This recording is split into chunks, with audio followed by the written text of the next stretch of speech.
on your toes and don't stop talking about freedom. So get going, lots to be learning, lots to be knowing about people. You gotta reach them, sit right down, then you gotta... Never in American history has there been press censorship on this scale. As we noted at the top, Fox News is the last significant media organization remaining in this country that allows its employees to tell obvious truths in public. The rest of them have been muzzled or shut down completely. The last to go is the social media site Parler, which was created as a free speech alternative to the Silicon Valley monopolies like Twitter and Facebook. A few weeks ago, those very same monopolies pulled it right off the internet. Parler no longer exists. When the history of this period is written, the destruction of Parler will get its own chapter. And so will these people, the mindless corporate shills who applauded its destruction. Parler has zero moderation. The whole point is that this is a completely free community that you can say what you want. What it tends to have done is attracted very hard right conservatives, conspiracy theorists, racists. It's garbage. I mean, the stuff on Parler is remarkable garbage.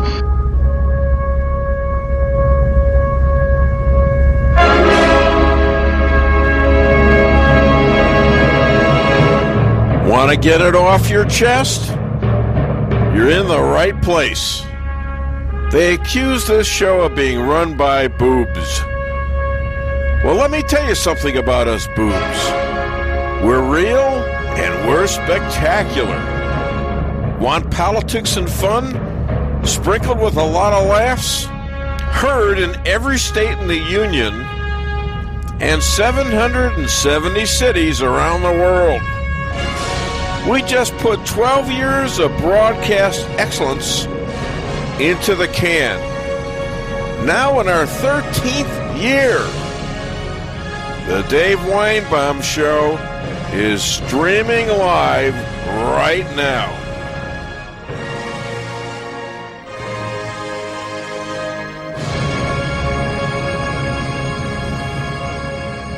We are going to play another one of Tucker Carlson's monologue the other night about free speech. So hit it, please.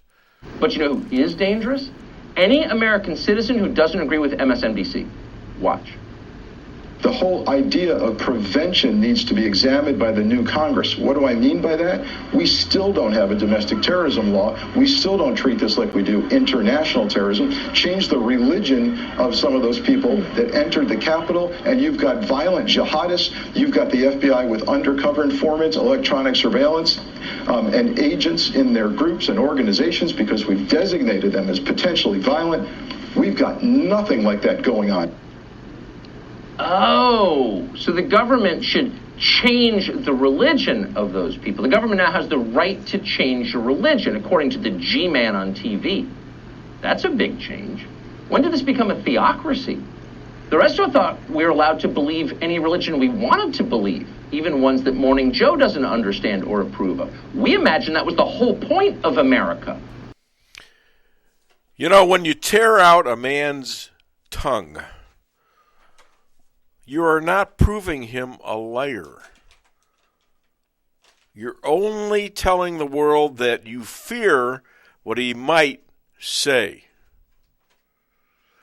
This is what happens to countries that fascists take over. This is what cowards and bullies do.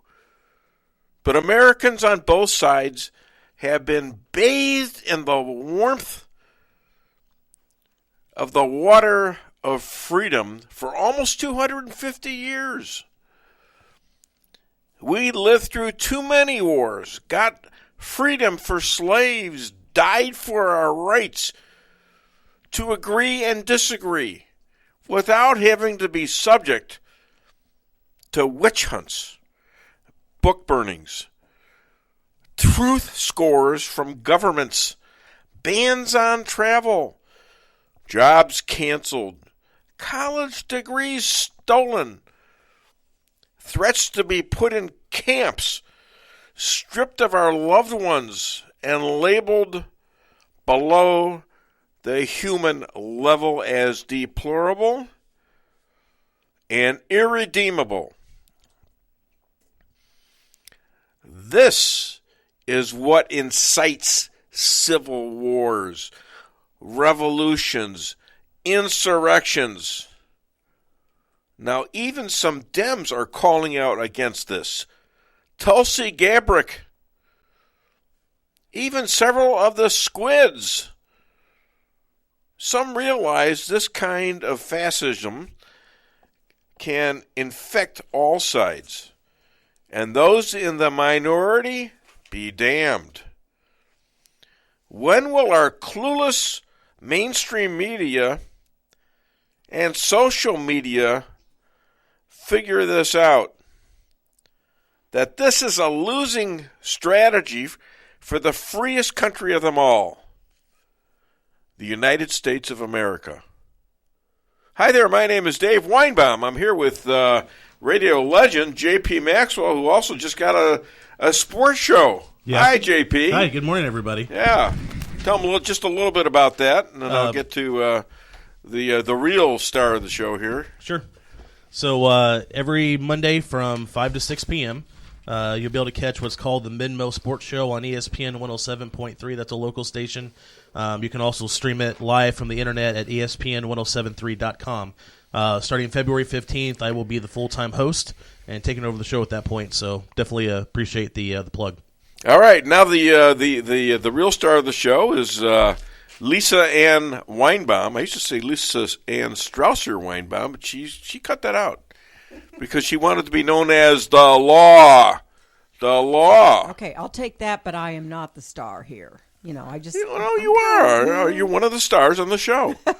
I understand that I'm the host, and so I have some of that. Yeah. And I don't know if there's anybody here, but before I go on, I have to. I have an announcement to make. There's a senior alert. There's this 78-year-old man wandering around D.C. naked, and he's claiming he's the president. All right?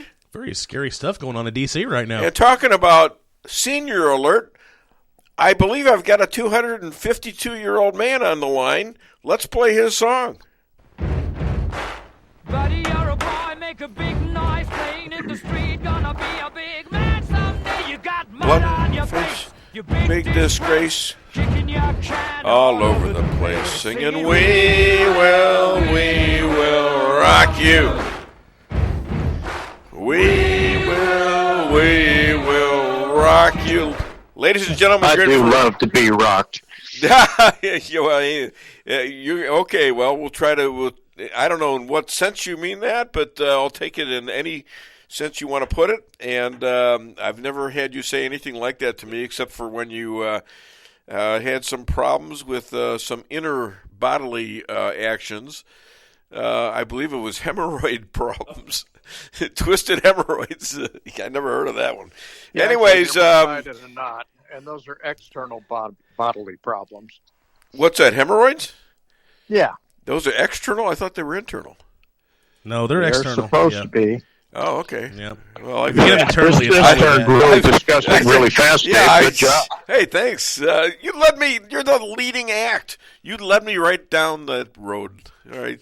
Anyways, ladies and gentlemen, I want you to listen to this man.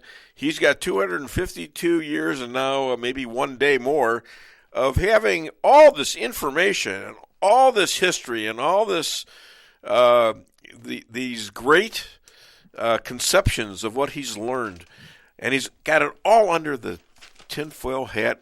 J.J. Bradshaw, what's under that tinfoil hat of yours? Dave, I'm so proud to be here. One of the things you need to watch when you're watching the communists in our country is the House of Representatives. This is where a lot of the lunacy that occurs is boiled up. And there's a lady named Sheila Jackson Lee from Texas. Yep. Truly insane woman. Rubber rooms were designed for this woman. She has entered a pair of bills in the House of Representatives, H.R. 127 and H.R. 130. And as you know, I'm a Second Amendment advocate. And this woman is planning on obliterating the Second Amendment if she possibly can. H.R. 127 is a gun control bill, of course. would require you to maintain civil liability insurance if you own a gun, national firearms licensing, a mental health examination to own a gun. Anything over 10-round magazine would be banned. Federal ammunition registry, you would literally have to pass a background check to buy a 50-round box of any kind of ammunition. This thing would ban all 50 caliber ammo. Now, this one really gave me a chuckle because it caused me to do a little bit of research. The FBI maintains a database on what kind of guns were used in what kind of crimes. And there has been only one, count them, one single instance of an individual using a 50 caliber gun in a crime. And there's a very good reason for that. The thing kicks like a mule. It will knock you on your butt. So it's clear that this woman is really off base. Create a national firearms registry. This is communist from one end to the other. Now, this is coming from Sheila Jackson Lee, she's as nuts as Maxine Waters is, just from a different state. Yeah. But this is what these clowns have planned for you. This is, they say, well, they're going to come take your guns. Well, what they're going to do is make it so difficult to own a gun that people won't do it. HR 130, sponsored by her too. All your firearms have got to be locked up. Yeah. You can't carry them. Right. Well, okay, we got a home invasion. Hold on just a minute, guys. I got to go to the gun safe, get this thing out, load it. Okay, I'm ready for the fight. Yeah, let's go. Yeah. This is the insanity that these people wish to thrust upon us. Now, does this thing have a chance? No, probably not. It'll never clear the Senate. The senators, even though we're 50-50 split, they're a little wary of gun control. Mm-hmm. They got spanked pretty thoroughly a while back on gun control, and the ones that are around long enough to remember that are a little bit wary about it. But this is what these people have for you, John Q. Citizen. They want to deliver this to you. But you got to be a little concerned after watching Biden the last 10 days write more executive orders than the last 5 presidents combined.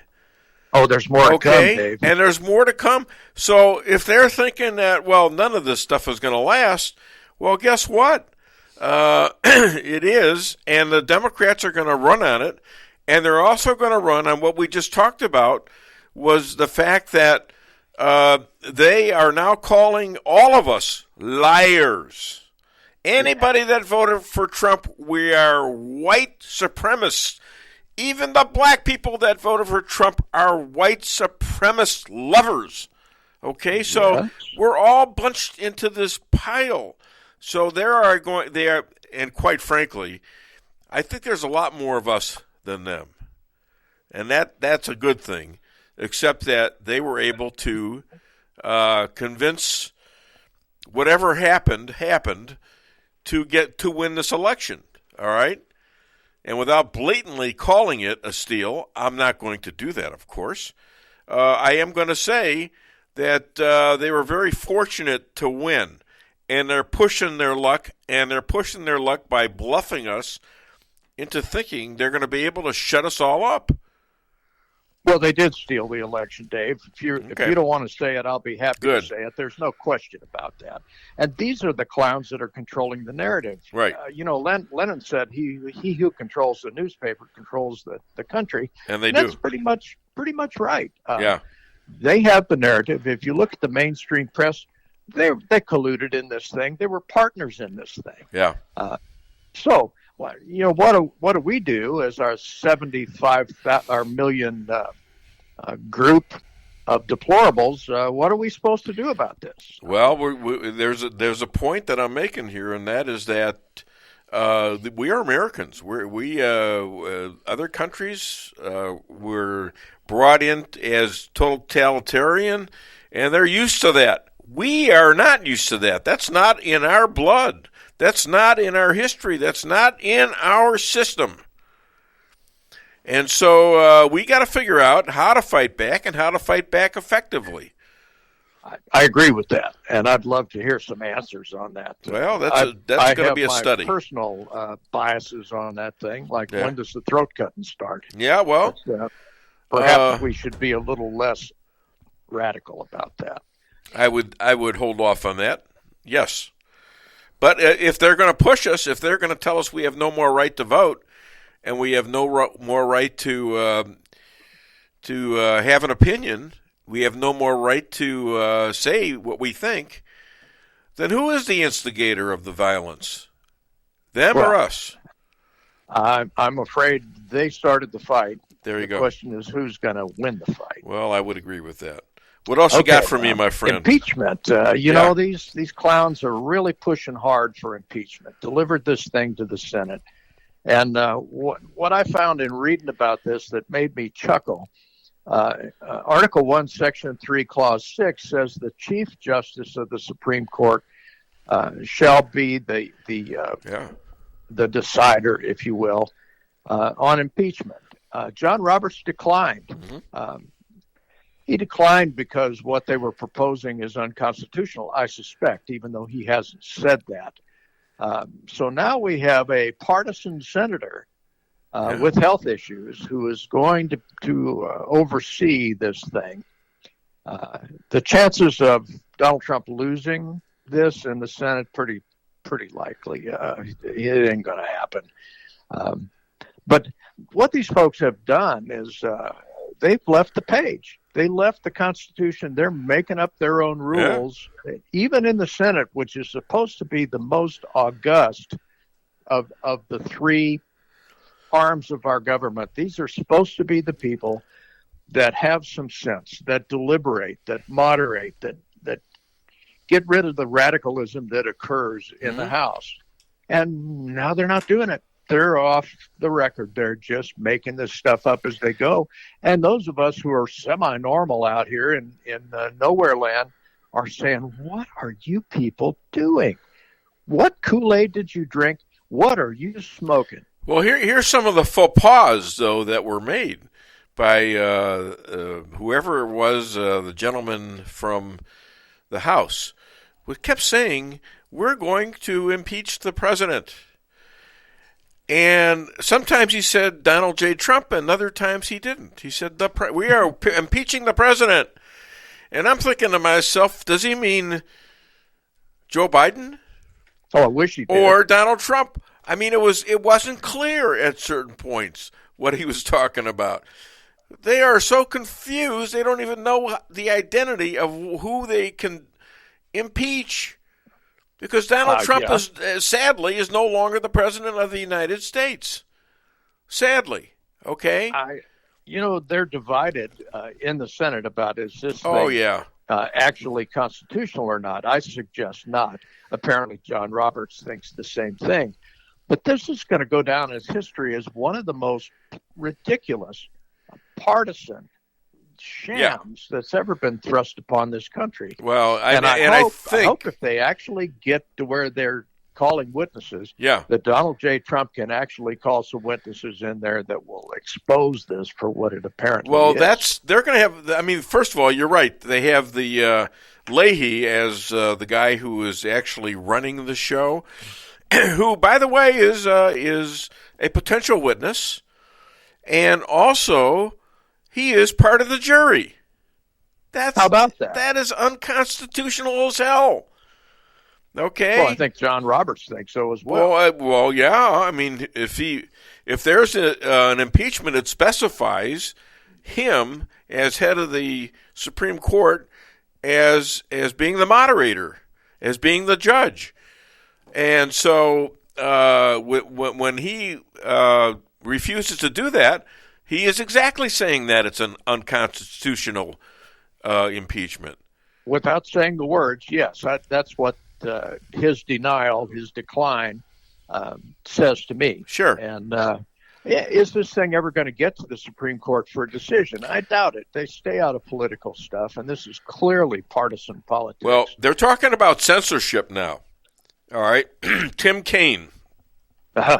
There's talking about censorship, and Newt Gingrich says that, look, if you can, you want to put all the stuff that Donald Trump said in the last years and try to prove that he's inciting, let's put him next to Nancy Pelosi, Maxine Waters, Sheila Jackson. Let's put them up against Adam Schiff, Nadler, and all these other jerks who said much more incendiary stuff than Donald Trump ever said. And did it under oath. Yeah, exactly. If you remember that Russia collusion affair. Oh, my God. Asking the questions were under oath as well. Let's get Comey in there, and let's get these other, let's get Hillary in there about her, how did she get her emails? How did that thing get straightened out? They straightened it out under the rug. In-house, yes, under the rug, in the swamp. Now, all right. what's so interesting about this, Dave, is if this impeachment actually goes forward, and if the Senate somehow manages to convince the world that this is constitutional, what happens when the Senate flips? What happens when the House of Representatives flips, and we declare impeachment against Barack Hussein Obama, who's no longer in office, but of course Trump isn't either. Well, you can go back if this occurs, you can go back and impeach anybody, any citizen at all. Yeah, let's start with the Clintons and work our way up. Yeah, well, we already impeached him, didn't we? So. Yeah, but I mean, they've loosened the rules enough. If this thing actually goes, they've loosened the rules enough that you can impeach a ham sandwich and get a conviction. And quite frankly, that wasn't the smartest thing in the world either, impeaching Clinton. No, it wasn't. I actually confronted Newt Gingrich once with that because he was talking about impeaching a judge over the Terry Shiva case, the gal that was in the hospital and was... Some judge was saying he's going to let her die. Yeah, that was the right to die. He says, well, we ought to impeach him. I said, well, how'd that work out in the Clinton case? And he looked at me and he said, yeah, I guess you're right. You know, and he was the guy leading the impeachment then, wasn't he? Well, this is very interesting times. I've got one last thing, Dave, yes, sir. And that's the transgender policy. Oh, goodness. Talk about non-Christian values here. The point of the transgender policy, there's twofold: men competing in women's sports, clearly unfairly, and apparently Biden and his buddies thinks that's okay. The part that really gets me is transgenderism in the military. I know a bunch of military folks, both veteran and active duty, and they're not particularly homophobes as a group. Yeah. But they don't want to fight next to somebody who they can't trust. And the transgender folks are squirrely enough as a group that I wouldn't trust them. So what's going to happen there? Well, if you're in an armed conflict, Vietnam is the one I was in, there were a lot of officers that died under suspicious circumstances, and nobody said anything. Get fragged by your own troops. If you're a lousy leader and you're risking my life, I might have to take yours. So this transgenderism is going to be interesting. Trump had it under control. I think the generals mostly agreed with him, and now Biden and his faggoty buddies are letting all of this loose. And the other area that this is really bad for women in general is that now they've got athletes, transgender athletes with men's DNA and parts who go up against females, and they don't have it's a big disadvantage, and the females are getting shut out of sports by these transgender individuals who have male parts. All right, and they're all up in arms. So women in general ought to be up in arms over this. And I would think so. Makes perfect sense to me, but you don't see a bunch of women on the mainstream media saying, this is not going to get it. Right. This is being kept very quiet by the MSM. Well, I think so that they can thrust these policies through and hope that nobody else notices. Well, you know what? It's heard here, isn't it? We're broadcasting it here. So hopefully it's getting heard in a lot more places. I have heard it since they made it an executive order. It's out there now. I mean, it's really out there and being discussed. Anyways, JJ, once again, thank you for being the opening act on the Dave Weinbaum Show. I appreciate it. A little applause for you. Very little, apparently. Yeah, sorry. That's good. That's it. Well, I don't deserve much applause, so this. No. Right. You got twice as much as he wanted to give you, and somewhere along the line, we gotta keep doing the show. You know. Roger that. God bless JJ, you, Dave. God bless Great you show. too, Love and God bless you being the opening act on the Dave Weinbaum Show. Thank you so much. And someone is calling me. Is that correct? That was him hanging up. But we did have somebody try to call in during the interview. So all right. Why don't you try to get them back, and let me introduce the show. We just had J.J. Bradshaw, the opening act of the Dave Weinbaum Show. We've got a great interview with Rabbi Moshe coming up. We have Joe Alexander, a member of the Trump campaign and administration for 5 years. And he's going to be real interesting because he knows a lot of stories. He ran the rallies for Trump. If anything that Trump did was great, it was the rallies. He'll be calling up at 10 o'clock. We've got Liz Cabrera. She is the talented Latina from Miami who is very, very popular. And we've got Laura the Luminator Loomer coming on at 10:40.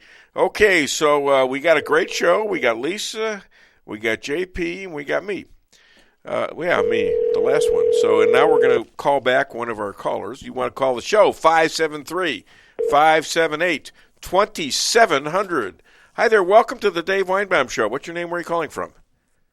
I'm calling from the big city of Dixon. Yeah, that's right. And this is Adolph. Yeah. Right? Dixon, okay. What's up, my friend? How you doing today? I'm doing okay. This new administration? Oh my gosh! You know, you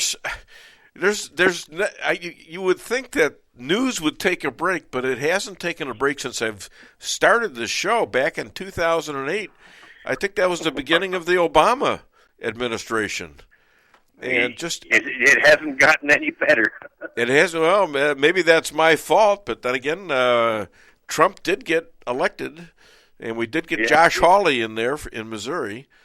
There's some good going on, but the problem we have now is we have a giant bunch of fools out there who are they're not trying to run the country or anything like that. They're trying to rule the country by decree. Yeah. Well, even Biden came out as interviewed on October the 15th with George Stephanopoulos, and Stephanopoulos asked about these executive orders. He says, "Well, you can't run a country by executive order." Joe Biden said it's a dictatorship. Yeah, I know. So what's he doing? Democrats have this ability to talk out of both sides of their mouth. Yeah. Say different things at the same time. Yep, you got that. So what else you got? At any rate, we're hanging in there. Good. We do the best we can. We avoid them people just as much as we possibly can. Yeah. I see they're having issues trying to get the vaccine spread around here, but that's all right. Yeah. I can wait. I'm in no hurry. Well, it's scary, too, I'll tell you what. But anyways. Ain't that the truth? All right, so what else you got for me? Well, seeing as how this is, the big football weekend. Yeah. No, it isn't. What do you call the No, that's next weekend. Whenever. Well, that's important. We need the accurate information about the Super Bowl. Ask the sports guy right here. Yeah. When is the Super Bowl? Well, we have another week to wait, so yeah. Yeah, okay. That's what you call the Superman toilet. What do you call the Superman toilet? Yep. I give up. The Super Bowl. The Super Bowl. He knew that. Give yourself some applause or credit. Adolph, I was going to be an acupuncturist, so I took a stab. Is that right? Yeah, so I took a stab at it. Yeah, did it work? No, it was with an ice pick. There you go. Use that ice pick. All right. Thanks for adding that. Thanks for asking for the follow-up. I appreciate that. You fell right into that. Yep. All right, I got to go, my friend. Hey, you have a great one. Joanne will probably call Lisa or message Lisa in the next week. All right, great. Hi to Joanne. Yep. Thanks, Adolph. Have a great one. Thank you. Bye-bye. Appreciate that. Bye-bye. Okay, I think it's almost time for the rabbi, but we're going to do a little Sicilian toenails thing. And we got, hey, Chester out there. How we doing? Tell us if we're still on Facebook. Are we on? Can you tell? Yeah, we got a couple of comments, too. Oh, we do? All right, let's hear those first. Okay, so Betsy Beck said that she loves the show and thanks again for broadcasting. Oh, thank you. Well, thanks for listening. Yep, and Pam came on saying that we need to unite and call their bluffs. Yeah. And then, of course, JL gave us the early morning greeting to Elisa and then also to the rest of us. So, yeah, thanks. I'm getting a little suspicious of you, JL. Thanks, JL. All right, and like I said, this show is packed, racked, and stacked. And if you want to make comments, make them on Facebook. You want to call the show, 573-578-2700. And let's hear the Sicilian moment, please.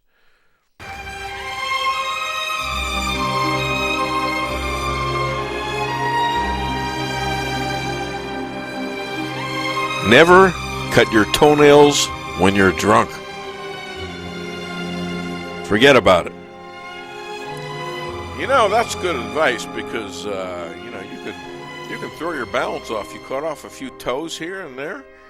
I mean, you'll be stumbling around and it's hard to aim the gun. It's hard to aim your pen when you're writing, when that happens. So watch out for those toenail clippers, right? I should watch out for them, right, honey? Toenail clippers, they could hurt me. You don't know what to do with those. Yeah, that's true. All right, so. Excuse me. Wait, I'm going in and out. I can't hear me. No, your mic's cutting in and out. We'll have to make an adjustment here. Uh-oh, we're going to have to make an adjustment on the mic. All right. Thank you for that play-by-play. Yeah, thank you, yes. All right, I think we need to listen to the rabbi. All the way from Efrat, Israel, ladies and gentlemen, Rabbi Moshe Rothschild. Hit it, please. Yeah, 1 second, Dave. You were talking to another rabbi? Sounds like you're cheating on me. No, actually, I'm cheating with you on him because he was the first rabbi. Listen to this. I got rabbis fighting over me. This is kind of weird.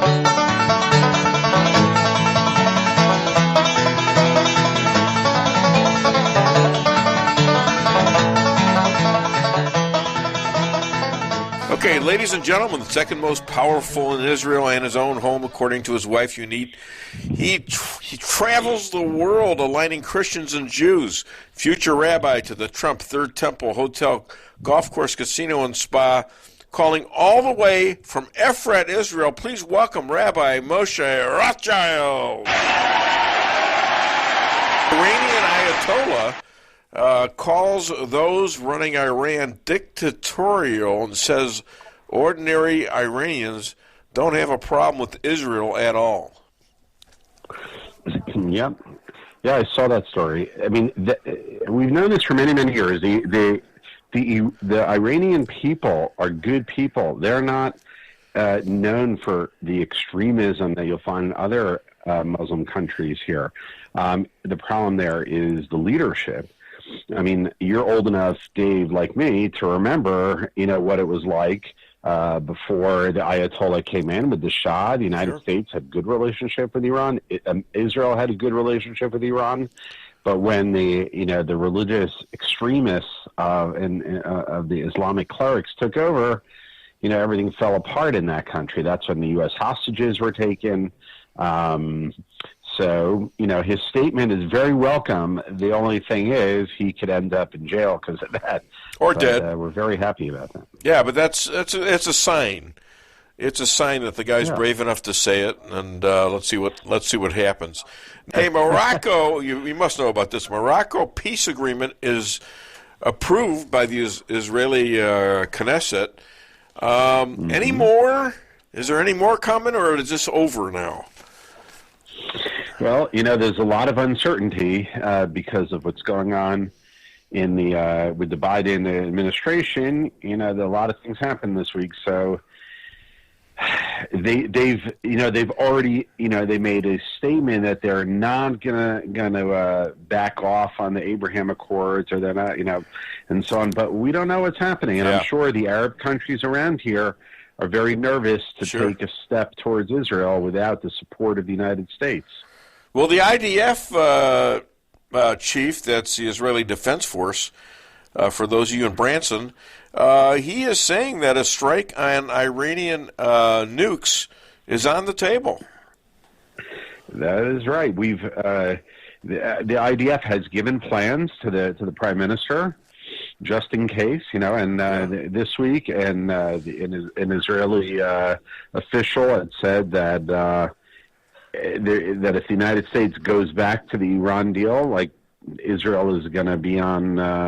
There's no way that we could live with that, with the United States going back to the Iran deal.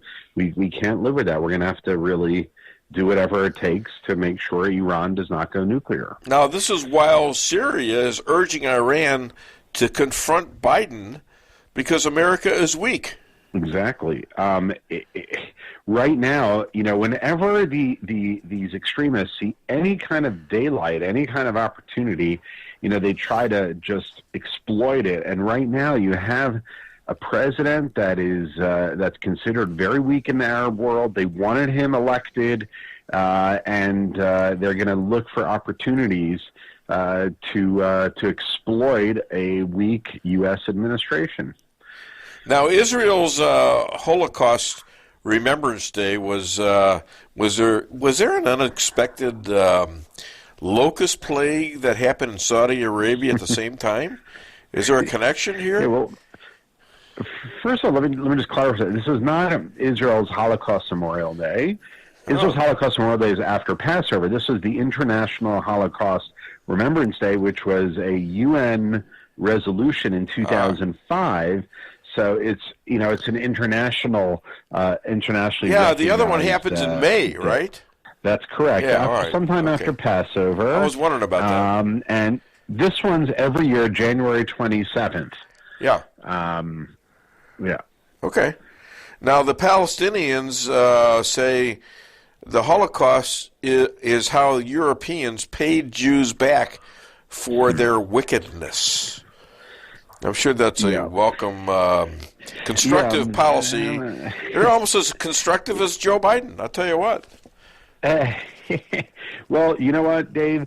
They've been saying since 1948 that the Holocaust, caused the Europeans to feel guilty, and they gave us Israel because they felt guilty, about the Holocaust.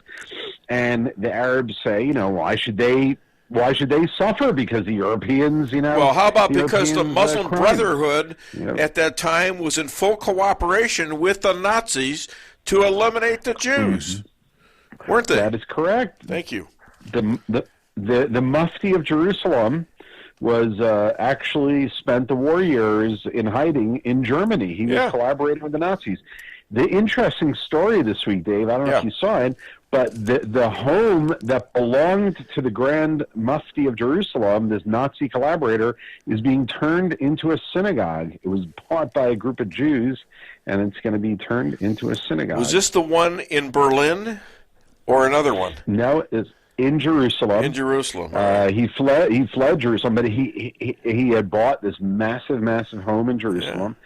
It was bought, I think, in 2008, but it went through all kinds of Supreme Court challenges until they could build housing on that property. And the main house that belonged to him, they're turning now into a synagogue. That was in the news this week. Hey, other than DaveWeinbaum.net, where can people find and contribute to you? They can come to my website, IsraelAlliance.org, IsraelAlliance.org, and we would love to hear from you guys. I got some bad news and good news. The bad news is the population of weasels is down 80%. The good news is the population of weasels in the Democratic Party is up 500%. Go figure. Oh, boy. All right, Rabbi Moshe Rothschild, all the way from Efrat, Israel. Thank you so much. You have yourself Shabbat Shalom, and always great to talk to you, my friend. You too. Shabbat Shalom. Shabbat Take Shalom. care. Bye-bye. Bye-bye. All right. Anyone else getting calls from Efrat, Israel? Not that I'm aware of. Anyone? I mean, that's pretty cool. No.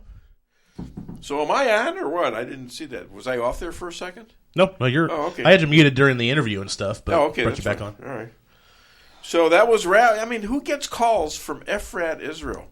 And now we're finding out things like yesterday's news was that the Pentagon is holding up the F-35s that were sold to the UAE. Now, I don't know if that was because it was kind of late in the Trump administration or if they're figuring on screwing with the Abraham Accords. I've heard some people in Congress saying that we should not talk about the Abraham Accords because probably it gives Trump too much credit. That is a biblical accomplishment. The Jews and Arabs over 3,000 years. And in that, you have Muslims and Christians getting along as well. This is just incredible stuff. The Democrats want to close the door on all of these things. Why? Because they were a success. Now, if Trump had some bad policies, I could understand that, but these are all the good policies. How do you get rid of the whole energy industry in the United States and lose millions of jobs like that overnight? These guys are already getting their pink slips. Yeah, then union members are mad because the unions were a big backer for Biden, and then on the first day he cuts the biggest, one of the biggest union job providers that you can have. Yeah. So they're all hacked off. Yeah, and so Biden and Trump. If you look at the debates, Trump said, "This is what you're going to do. You're going to cut all these people off." Oh no, blah blah blah. And so what you're saying? You got that idiot, John Kerry. He was an idiot back when. Yep. When he ran, when he was in Vietnam. Yes, I realize. Yeah, God bless your service, and going over to the other side and becoming a traitor. That's what you were. And then now he's telling us about climate change is the most important thing in this country. First of all, you got gas going up. Who is that a tax on? Is it a tax on schmucks like me? No, it's a tax on the middle and lower class. Yep. Okay. Now we know why pay higher gas. Now it's obvious why in the debates he wouldn't, admit to being what he's going to do because now you say I never promised that. Yeah. Because he just got up there and said, "Oh well." Pennsylvania. Now you got the pipeline. It starts in Albertson, Canada, and you know what? It's going to be easy for them to divert that to the West Coast and sell it to who? China. Yep. And also the Russians. They could have a pipeline elsewhere to Europe and stuff. Now we're going to be, instead of energy independent, which we were, now we're going to be weak, dependent. It's going to cost us a fortune. Yep. And it ain't going to do a damn thing for the climate. You know why? Because we're relying on all these other companies, all these other countries to reduce their emissions. And it ain't going to happen. And Kerry is a guy who owns a private jet. Right. 45 times waste each passenger on a plane like that. 45 times the power waste on that. Yeah, and the rumor is that China is going to actually start a pipeline into Siberia. Right. And that could be why this was done. So Right. now we have to be dependent on them like you're talking about. And now you've got this MSNBC host, I don't know if you saw this yet, where now she's talking about with climate change that, climate change could actually make an alien invasion happen. Yeah, right. Yeah, that's a cute But yeah, one. we're the crazy ones because we voted for All Trump. right. Read what Come on. Aunt Sharon said, okay? And then we'll do something here. So I got a text from my Aunt Sharon, who is a loyal listener to the show. Yeah, great. And she Hi, said to tell Dave and Lisa both hi, and that she really appreciates the program, and also really likes the new items on the McDonald's menu. So happy thoughts all around. Well, thanks for the plug. I appreciate that. That's and as Joe Biden, I probably could use some plugs myself, couldn't I? Would that work? I don't think so. I'm beyond plugs. I think we're past that, but I'm beyond plugs. Anywho, we got Joe Alexander coming up next. That ought to be a hoot. He's an old friend, and he's just out of the Trump administration right now. I wonder if Trump runs. I'm going to ask him if Trump runs in 24. Is he going to go back? I mean, he lasted. That'd be great. A lot of guys didn't last through the Trump administration. He lasted through the campaign and the administration, the whole administration. And he had a great job. He did the rallies. What a fun job that is. He knows the whole family, Donald and Ivanka and Kimberly Guilfoyle and Eric and, Melania and Barron. That should be very interesting. I don't know what he can say and can't say, but we'll pry him. We'll try to get him. I'm sure he'll have a lot of very interesting things to say. I'm sure he's going to have a lot of great stories. Greatly anticipating this interview coming up here. One of the things he's going to start off with is when he first met Donald Trump and had a conversation with him. That should be interesting. And some of the food runs he made. The roads to McDonald's and all that for the White House guests, or whatever they said. Yeah. Oh yeah. Why don't we play a couple? Why don't we play the Laura Ingraham, Fauci, Birx, and Atlas, the first two of those, if we can. I took no great pleasure out of contradicting the president, but I had to get up just to maintain my own integrity. I've been wanting to come on your show for months and months. It just got blocked because they didn't like the way you handle things. It was a tough situation. It really was. There are a lot of people in there who are really trying hard to get the right thing done, but it was very tough when you didn't have the leadership from above. Here's his co-pilot, Dr. Deborah Birx. Saw the president presenting graphs that I never made. So I know that someone out there or someone inside was creating a parallel set of data and graphics that were shown to the president. Who was doing that? Certainly Scott Atlas brought in parallel data streams. I'm shocked to hear anyone that thinks that they own a monopoly or should be the sole purveyor of information to the president. When you're an advisor to the president, there's a bunch of people inside the White House, there's a bunch of people in agencies, there's a bunch of people outside advising the president. To have this bizarre notion that she should be the only one providing information to the president is an exposure of tremendous insecurity. But here you have somebody who's a government bureaucrat for 30 years who's pontificating in front of 10 to 30 people in meetings multiple times a week, none of whom know a thing about medicine or science for 8 months. And then I come in August and I say, well, what about this? What about these papers? What about this data? And then we have input from people, the best epidemiologists in the world, from Stanford and Harvard, all over the country trying to help, which is appropriate for a crisis like this. All right, let's do number, let's see, that was 3 and 4. Let's do number 6 as well. We'll get that stuff out of the way. It is a sick, vicious lie for anyone to say or imply that I ever gave the President of the United States false information, misleading information, some kind of strange information that was concocted out of nowhere. Every single thing I ever advised was direct CDC, HHS, or scientific literature data, period. And that is just a disgusting indication of the kind of people that are in Washington who have friends at places like CNN and Washington Post, and they repeat these lies, or on TV, and then these things get repeated like they're fact. It's a disgusting, vile place. What are they complaining about? The country did exactly what they were advocating. Almost every single state did the shutdowns, did the school closures, did the restrictions on groups, did the mask mandates. If they don't like the results of those policies, the first thing that these specific people should do is look in the mirror and loudly say they were wrong. Those are the policies that were implemented.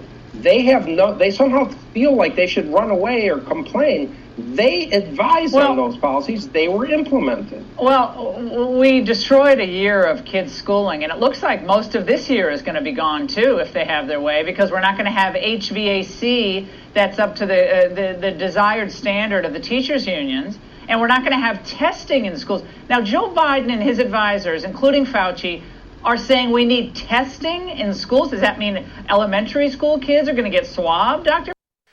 Now, this is a big deal, all right? And I wanted to play this. This is the whole health section of this. And you've got Fauci and you've got Birx, and these are the swamp people. And they go around thinking that whatever they say is the gospel. Well, there's other scientists, too, and there's other people that advise the president. He's not obliged to take any of their advice, and quite frankly, most of the time he took their advice, and it's been dead wrong. Remember Fauci? He lied about the mask. He says you don't have to wear masks. There's not going to be a problem. He was against Trump putting on the original Chinese forbidden to come to America. He was against that. All right? How many lives did he cost? Or could he have cost if that was not executed? Even he admits that. And then you got Birx. Oh, well, somebody had other information besides me. Well, yeah, somebody might just have other information besides you. And they're up in arms over this. Who made them the kings? You know, you had one president, and he's assigned to make a decision based on all the data. All the data. And he did. And quite frankly, to come up with the causes and to come up with the cure, the vaccines this quick is unbelievably, it just the realm of a miracle almost. Most of these kinds of vaccines would take 10 years to do, maybe 5 years at the most. He did it in 9 months. That's a miracle. That is a miracle. Okay, well, we're back here now, and I've pontificated enough.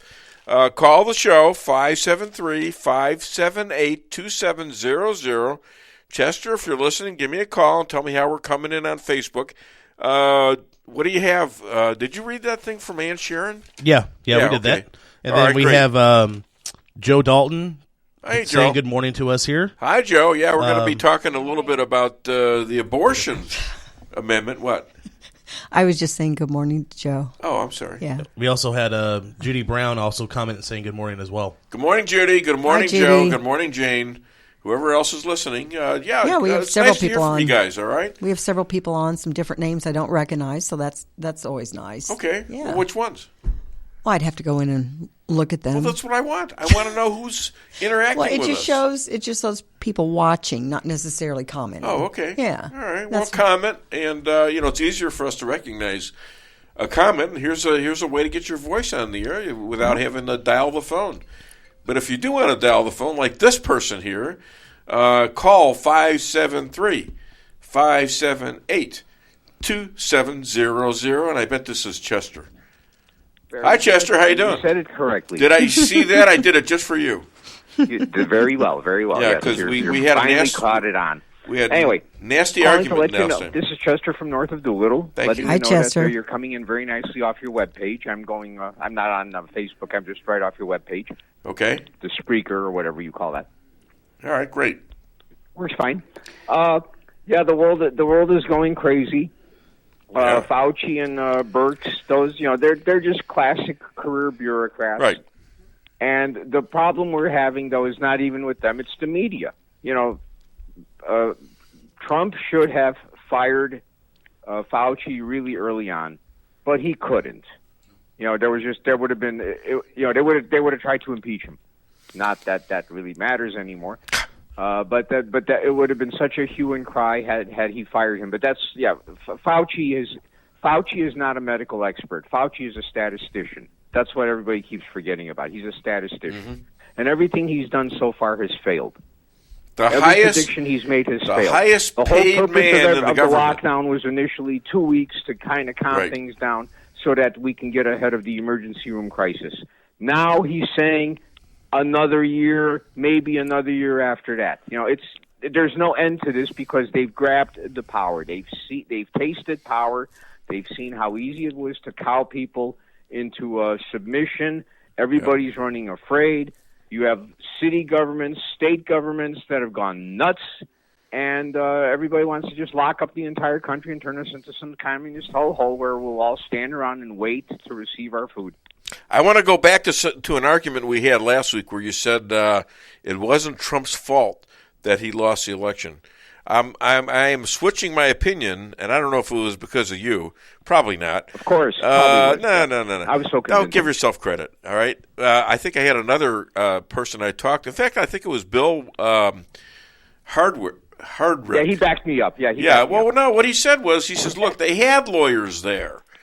And what happened was the lawyers wrote all this down, took it to a court, to the Supreme Court in Michigan or something like that. The Supreme Court of Michigan had an emergency ruling on it, and when he took that ruling back, they still shut him out. And what did he do? He called the cops. And what did the cops do? They laughed at him and never showed up. So this was the type of cooperation they were getting. So it really wasn't his fault. So I take it back, and I'll give you a smidgen. I'm giving you a smidgen of the credit. Yeah, your apology is accepted. Thank you. You're welcome. We'll call it that. All right. Okay. But hey, that's listen. that's what people have to understand and realize. Everything. If you're getting your news from mainstream media, you're stupid. That's all there is to it. The problem is, how do you find the correct news? And it's very difficult today. Well, that's why I don't pretend to know. See, I don't pretend to know it all. Okay. No, that's why I ask questions. It's all twisted now. That's why I ask questions, and that's what this is. This is a show. Headlines. If you look on a network, look on any news website, right? You read a headline and it's outrageous, right? You have to read the text. Some of them are still fairly honest. Is that a joke? Hey, I got my next interview calling early. Judgmental twisting. I gotta go. I gotta go. Call me back later. Okay, I got my next Have interview. A good day. Thanks, Bye-bye. buddy. Bye. Oh, hi there. Welcome to the Dave Weinbaum Show. I think this is Joe Alexander. Is it? It is, Dave. Good morning. Good morning. Hit it.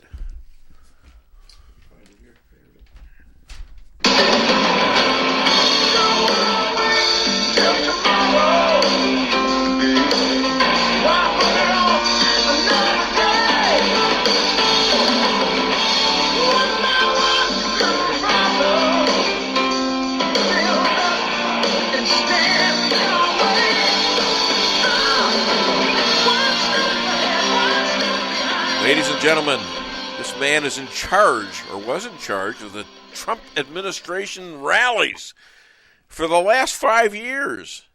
And boy, does he have a story or two to tell us. Please welcome my friend, Joe Alexander. Hey!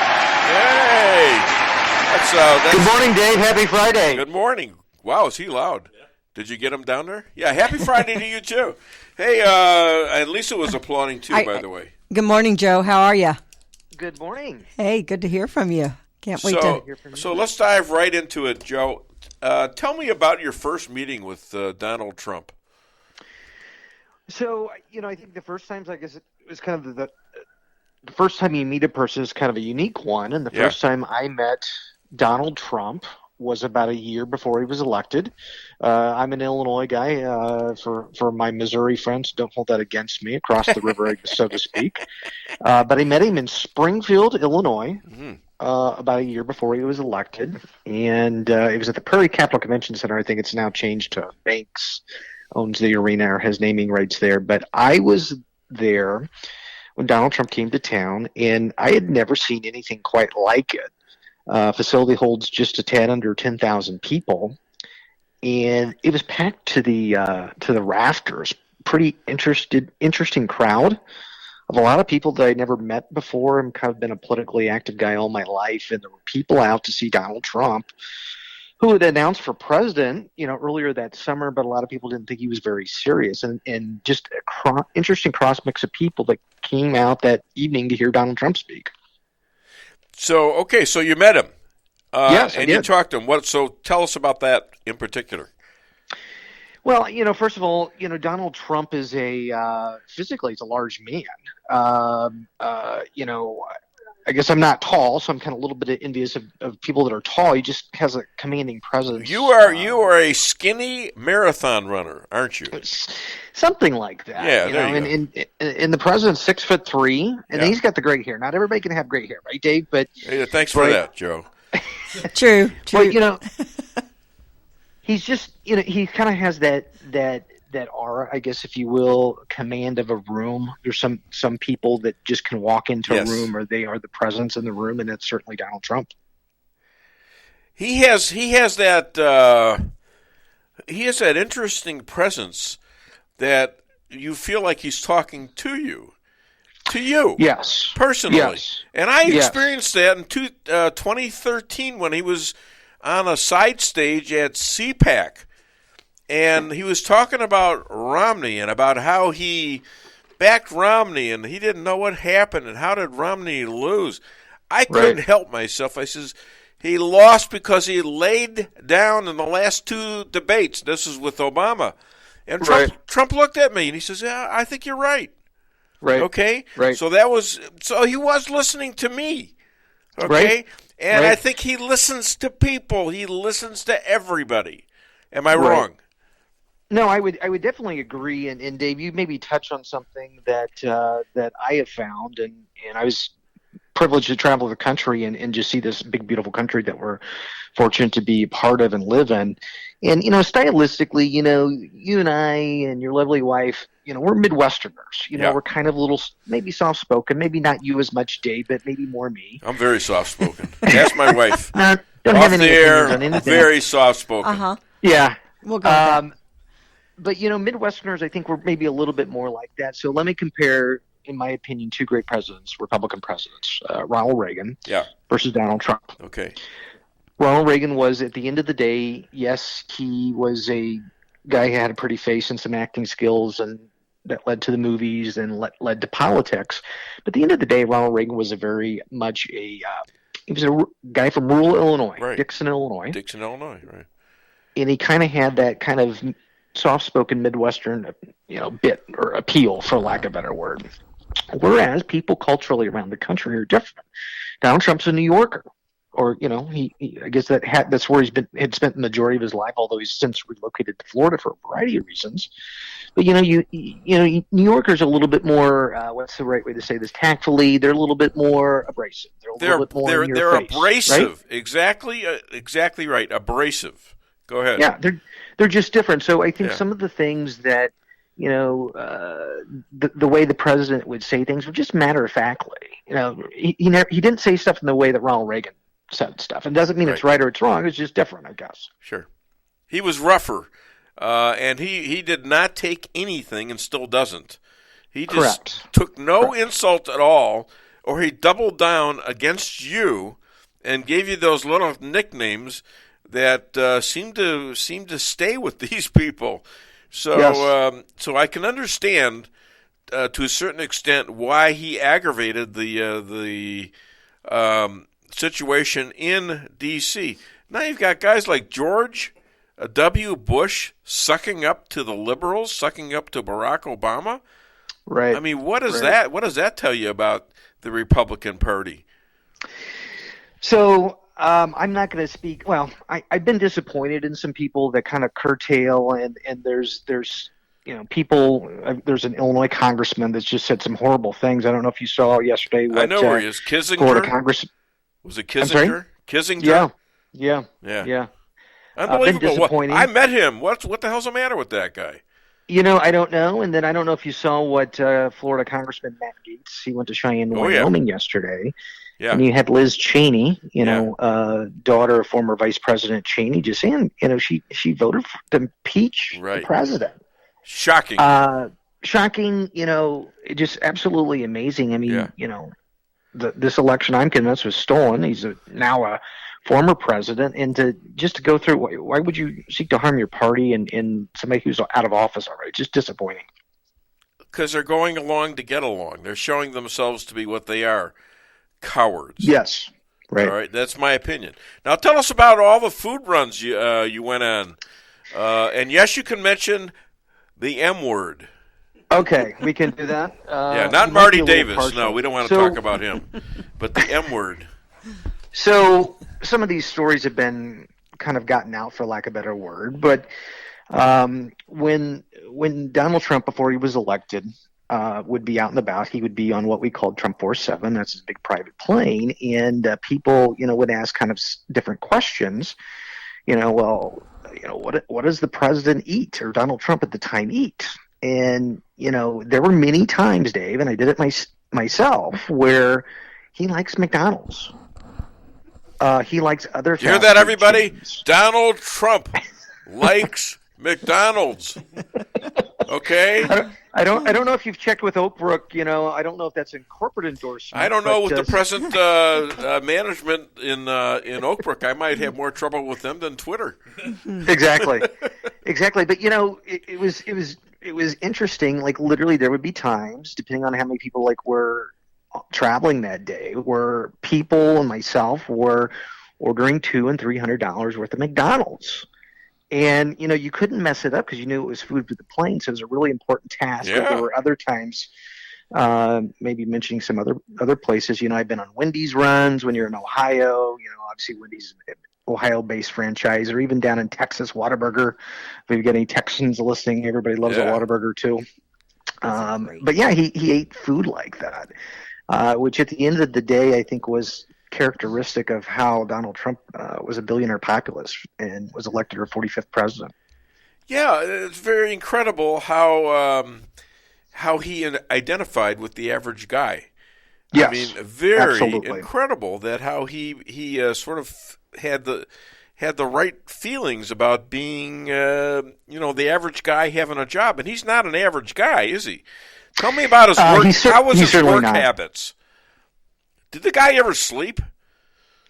So I will say that literally there were people I knew that he wore out, and at the time, okay, I guess I'm doing it again. So comparing different presidents, I guess, so to speak. Yeah, that's all right. Donald Trump was older than Ronald Reagan was when Ronald Reagan became president by 6 months. Yeah. Now, granted, there was about 36 years differential, but remember what they said about Reagan? Ooh, he's old, he's got to take naps and things like that. No one ever would accuse the president of not being a vigorous, hardworking guy. Now, his critics would say certain things. Oh, you're playing golf too much. Well, the guy never stops. And he's always thinking. He's always, he's just one of these guys that doesn't need a lot of sleep. I don't know about you. I need my beauty sleep. Be well rested. Hit my day. But he is just a person that doesn't need it and would really call people late in the night and early in the morning. So you lasted. Does being a marathon runner have anything to do with you being lasted all these years with him? Well, I mean, it might have something to do with it. But, he is a guy that expects high performance from his people around him, and you have to be vigorous. You have to be on the ball. You can't. You weren't going to be a slacker and last in his organization. He has high expectations of the people that are around him, and part of that in our court. So who was your favorite Trump family member besides Donald, of course? They were all of the Trumps were just phenomenal people. They're just, I guess I'll use this example. Have you ever been around somebody, a child, for example, of someone who was prominent, and you meet them and you're disappointed or disgusted? They're kind of knuckleheads. That wasn't the case. I mean, the Trumps are just phenomenal, hardworking people. Yeah. What was interesting, like comparing the 2016 campaign versus the 2020 campaign, is like the children, the first family, if you will. And they're not children, they're adults, but Right. the president's family, they largely kind of attended their father's events in 2016, whereas in 2020 they were phenomenal surrogates for their father and for the campaign, and were just phenomenal in their own right, traveling around the country on behalf of the Trump-Pence campaign in 2020. So, without starting a war here, who did you get along? Who did you get along with in the administration? And who didn't you get along with? There's certain things I can and can't say. I don't want. Hey, I'm Joe, not gonna name any Joe, names. just listen to me. I won't tell anybody. I promise. Okay. Nobody will know. Nobody will know. Nobody's listening to us, I'm sure. All right, everybody, turn. No, I don't want you to turn off your stuff. No, Yeah. you can't do that. All right, go ahead. There were just some people that, and I'll just say, there's been some people I've been disappointed in. Yeah. I would never. I'm not going to apologize for this, Dave. I believe that Donald Trump was a great president. Mm-hmm. I also don't want to speak about him in the past tense at all, because I don't think this is over. What do you know? What do you know, Joe? Of what he will be a poorly retired U.S. president, and by that I mean this will not be a president that could sit on the sidelines and just have no opinion when dumb things are done by his successors or other people in Washington, quite frankly. So you might think that he might have another go at it?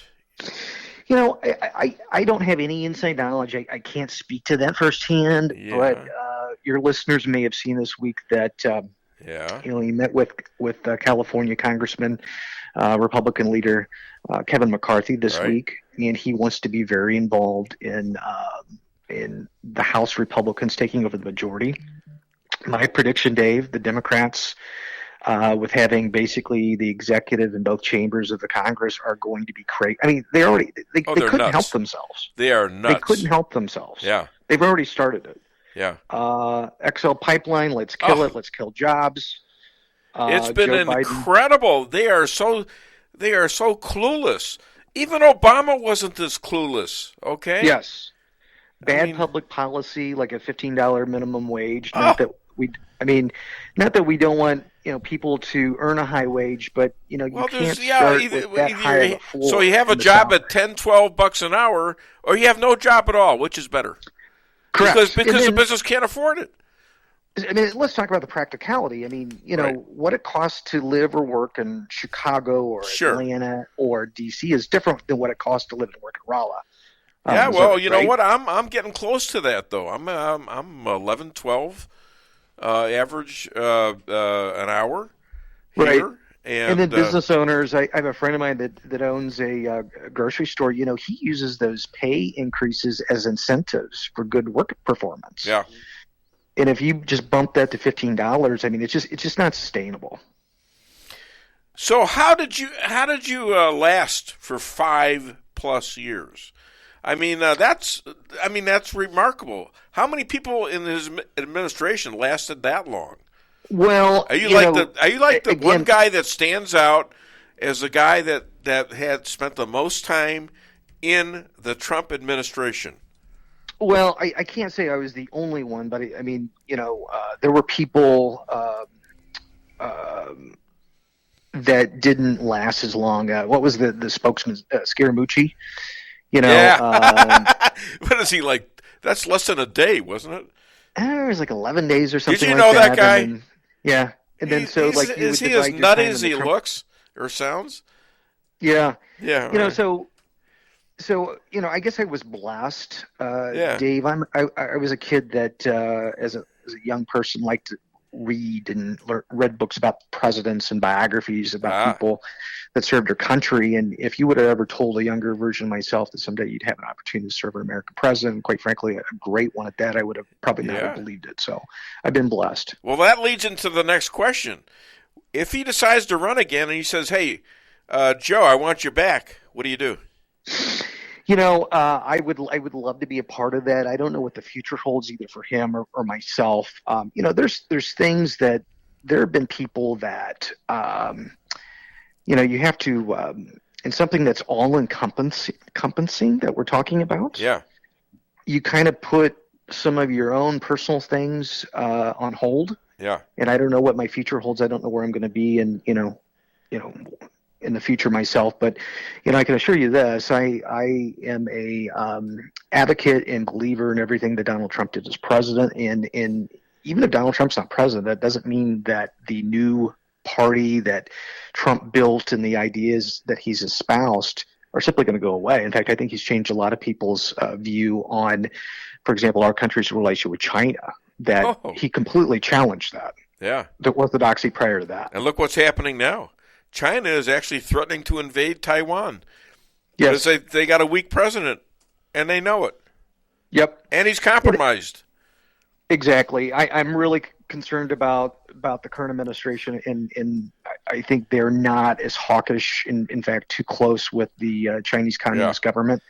Those people do not wish us well, and Donald Trump spoke out against that. I'm proud to have been a part of that. Hey, tell us a little bit about your new energy gig. Sure.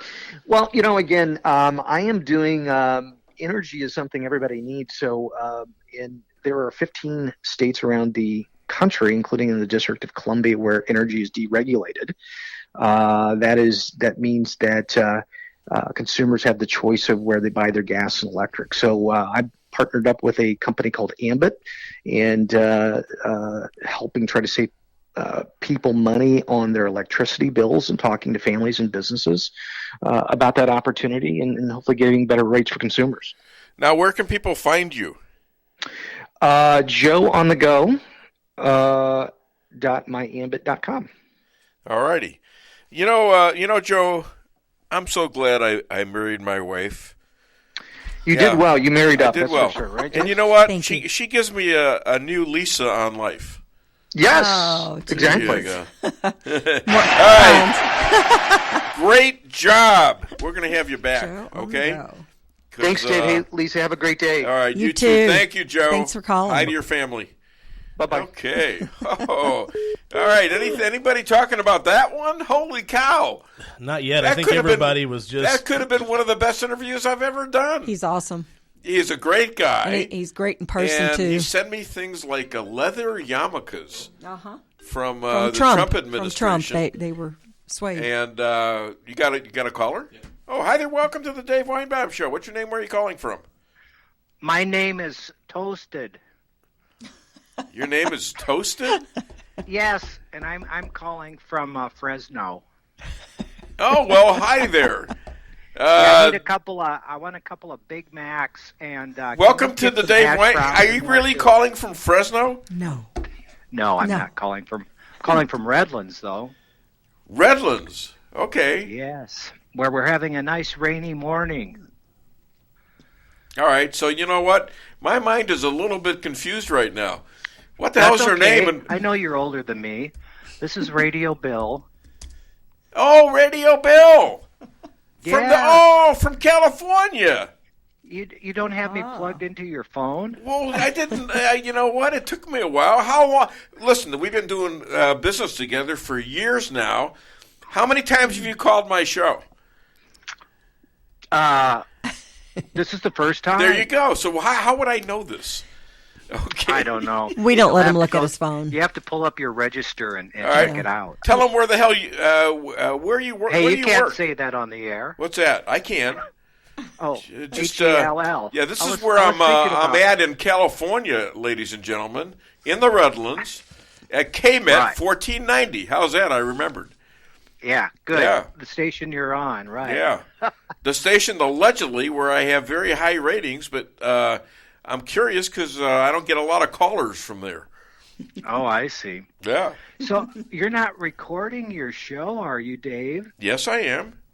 Oh, okay. It's on. What is it on? So you can find it anywhere that you can find any podcast, and also on DaveWeinbaum.net. We have them archived. Yeah, you know that, right? Of course. Yeah. Okay. I visit your site quite a bit. All right. You're the philosopher, not me. Well, I am. That's true. And yeah. You're a very smart guy, though. So I no am. problem. All right. Listen, okay. I have an interview. Can you call me back in a little while? I've got Liz Cabrera calling. Okay. No problem. All right. Well, nice to hear from you. Hi to Mitch. Okay. Gee, I don't know who this is, but I think we ought to play her song. I got to get up now. All right. Woo-hoo! All right. Oh. Whoa. All right. Backflip. Ow. Yeah. Whoa, baby. All right. Cartwheel. Double cartwheel backwards. All right. That's about it. I'm done. I don't know if you did that too, but ladies and gentlemen, at the age of 6, this woman was chased into the sea just off of Havana by Fidel Castro, where a great American white shark, Sheila the shark, picked her up with her teeth, put her on her back, and swam her all the way to Miami. She was protected by a school of dolphins, and we have Daisy the dolphin here to attest to this. Daisy the dolphin. Say hi to your old buddy. Yeah. Jesus Christ, this is getting elaborate. She's talking about she didn't like the white shark, but she did it for you. You know, dolphins and white sharks don't get along. See her? Yeah. She's talking about I wanted to eat that shark, but you know, she had the little girl on her. There you go. All right. Well, Liz Cabrera, the fiery Latina. Let me play a clip for you. Let me play a clip on the violation of our rights. Let's see what I got here. All right. Let's go to number 5. Can you do that? Listen to America's new Grand Inquisitor, Adam Schiff of California. We have been urging for some time that the FBI and the Department of Homeland Security raise the priority to domestic terrorism, to white nationalism as it threatens the country. And we're going to continue sounding the alarm and make sure that they're devoting the resources, the time, the attention, just as we did after 9/11 to the threat from international terrorism. We need to give the same priority and urgency to domestic terrorism. Got that? Vote the wrong way, and you are a jihadi. You thought you were an American citizen with rights and just a different view, but no, you're a jihadi. And we're going to treat you the way we treated those radicals after 9/11, the way we treated bin Laden. Get in line, pal. This is a war on terror. Now, I know this is not familiar to you at all. Is that right? Oh, my God. You have no idea about any of this. Cuba, but worst. This is horrific. It's my greatest nightmare. They're creating a state of paranoia. They're calling us terrorism. They forgot how those movie stars grabbed the head of Donald Trump bleeding. Yeah. And they posted it up like it was some sort of freaking joke. And they're the terrorists. They're the ones that are harassing us. They're the ones that are coming after us. You see, they got this impeachment thing going, right? Yes. And you know what they're doing now? They're keeping the fence up while the impeachment is going on. But they want to actually keep it permanently as an excuse, saying that we're all terrorists, that we're a danger to the country, and they're painting us as the black sheep of the United States of America. And that is wrong at all levels. Now they know they don't have any evidence, okay? They didn't have a shred of evidence to do this, nor did they call any witnesses. They didn't have any hearings. This has just a comment that, well, he incited this. They don't have any words that he said that incited them unless they go back and say, we need to fight. Well, okay, let's put this next to everything that they said. Maxine Waters, get in their face. When they go low, we tackle them. That was the statement that you... AG, whatever his name was, I forgot it. Yeah. Let's confront them. Let's put them. I mean, there's. We have to impeach them. We have to do this. Get in their face. All this other stuff. Let's put that out as evidence as well, right next to when they try to censor Donald Trump, and we'll compare the words. Exactly. Okay. And not only, they're censoring the United States of America. This is not a free country anymore. What about the fence that they want to keep up? What about those troops that are there. They that still should got be home, 10,000 but they're laying troops in the there. floor. 10,000 They're treated troops. like dogs. Yeah. They're there to protect us, but Yeah. instead they're not protecting us. They're there protecting Biden from himself and from the terrorists that they really are, because that's what they are. They're trying to intimidate us. They're stopping us on Twitter. They're stopping us on Gap. They're stopping us on Parler. Not just us, the President of the United States. Right. No matter how much they like it or don't like it, he was President 45. And we owe him some respect. Like we respected Obama and all the other jerks before him. I mean, seriously, I am so upset. Yeah, And well, if we don't keep fighting back in radio shows, thank you for allowing me to come here. Who is actually stirring up violence? When you knock out an American's right to vote and right to speak and give his opinion, and take away our guns if you try, who is invoking the violence here? I'm not threatening them with their freedom of speech. I'm not threatening them with their opinions. I'm not threatening them. But when you do that, that is something that incites people. And if you're looking for that, it's going to happen. Yes, it's going to happen because the United States is not going to stand by. Look at all of us. We're finding venues. I have been suspended.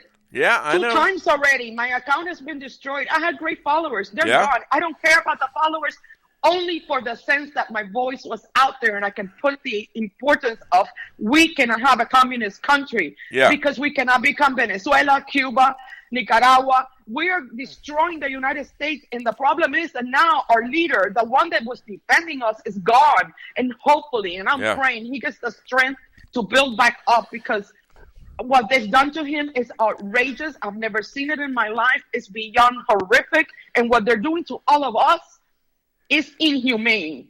By the way, my last interview, just minutes before, was with a guy named Joe Alexander.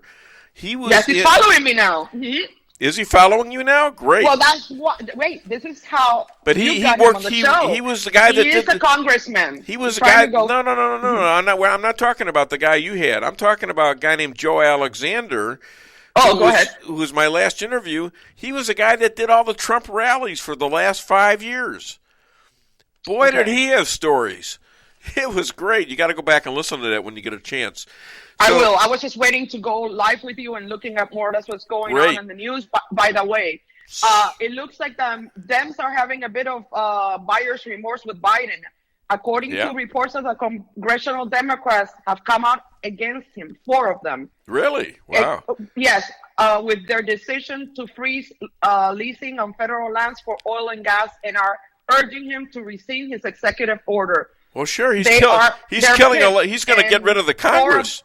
The Congress isn't going to. I mean, he's got people in these states like Texas, California, all these other states that have these deals with the federal land for oil, and he's killing all the jobs. He's killing a lot of Democrat districts too.